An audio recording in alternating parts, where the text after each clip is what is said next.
Si le premier jour de ces pourparlers de paix préliminaires sur le Yémen pouvait se résumer de manière positive et pleine d'espoir, la deuxième journée a plutôt été marquée par les insultes et les récriminations. Le gouvernement officiellement reconnu veut reprendre le contrôle du port stratégique d'Al-Hodeïda aux rebelles. Leurs troupes sont massées à environ 3 kilomètres de là. Si les rebelles refusent de se retirer de la ville portuaire, les responsables déclarent qu'ils n'écarteront pas une offensive militaire.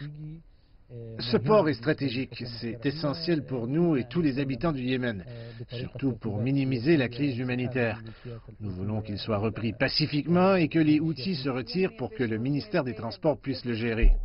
Les responsables yéménites présents en Suède déclarent avoir pris les mesures nécessaires pour forger la paix ici à Rimbo, mais ont réaffirmé ce que nous avons entendu jeudi, que si les rebelles Houthis qu'ils qualifient de milices souhaitent faire partie de la solution politique, ils doivent déposer les armes.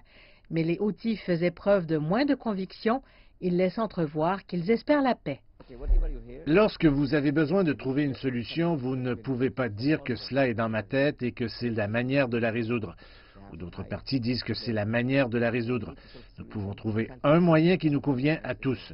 Il y a une solution. Nous sommes un Yémen. Où se trouve la population yéménite? À l'intérieur, oui. Qui souffre? Vous êtes d'accord avec moi? Alors pourquoi ne leur demandons-nous pas ce dont ils ont besoin?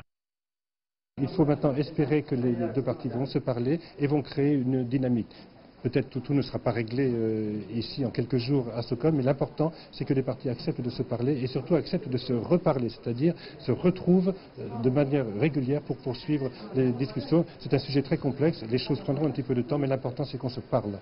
La journée de vendredi a également suscité un engagement constructif dans les efforts visant à rouvrir le principal aéroport de Sanaa et à créer de meilleures conditions d'accès humanitaire. Et la clé de ce dernier objectif est bien sûr le port d'Hodeïda. Le Programme alimentaire mondial indique que seulement 50% des denrées alimentaires parviennent à en sortir. Avec les agences humanitaires avertissant que le Yémen est proche de la famine, les discussions se poursuivront sans aucun doute.